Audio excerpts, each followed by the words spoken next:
Illinois Governor J.B. Pritzker complains Democrats aren't standing with him enough against Trump's Chicago crackdown. One Truth 2. Tweet 3. Share 4. Getter 5. Gab 6. 7 8. 9 10. 11. Illinois Governor J.B. Pritzker has complained that Democrats are not standing with him enough against President Trump. Pritzker has become a symbol of the Democratic resistance over the past month as the Trump administration targets the lawless city of Chicago for immigration raids and a restoration of law and order. In an interview with the New Republic, Pritzker was asked by the reporter whether Democrats could be doing more to raise alarm about Trump's escalating authoritarianism. He responded, "Yeah, don't you think? Laughs and I mean, look, I understand there are people who've stood up, I want to say, and we should give kudos to those people. I think Cory Booker has been terrific. I think that we've seen people standing up, Chris Murphy, Gavin Newsom, there are people who are regularly calling it out. Right. But I wonder about lots of other folks. And it's not something that's like, well, maybe, if something happens this month, I'll say something. No, it's happening every single day. I mean, I'm living it here in Chicago and in Illinois that it's happening, but it's happening in Portland.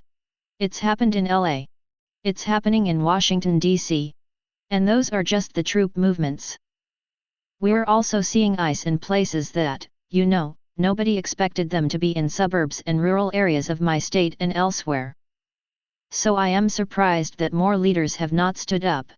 I don't think we should just say Democrats why haven't Democrats, because that sounds political.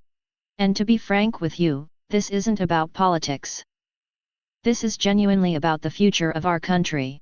Do we believe in a constitutional republic, or do we think that it's okay if this becomes the law of the President of the United States, the law of Donald Trump, that is what we're going to go by and not the law that is set out in the Constitution of the United States? Earlier this week, Pritzker suggested that Trump is planning to use the military to steal next year's midterm elections. Next year, I fear that what they're going to do is deploy these folks eventually to polling places and say they're protecting the vote, he said in an interview with MSNBC host and conspiracy theorist Rachel Maddow. Donald Trump knows that without shenanigans and without these breaches of the Constitution, that he's going to lose the Congress.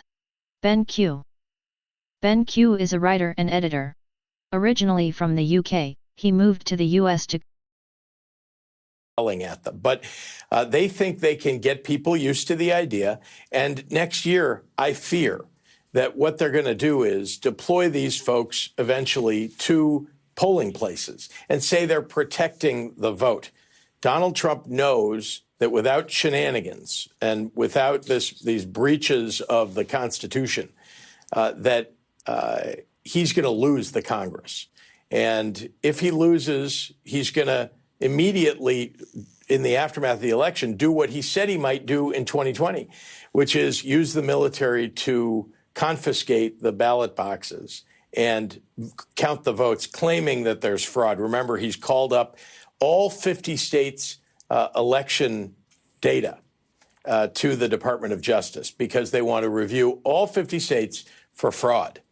And they won't tell you exactly what they're going to do, but I fear that these are all connected. And this militarization, even without National Guard or military troops on the ground, you're seeing ICE act like a militaristic organization. You're seeing CBP act like it.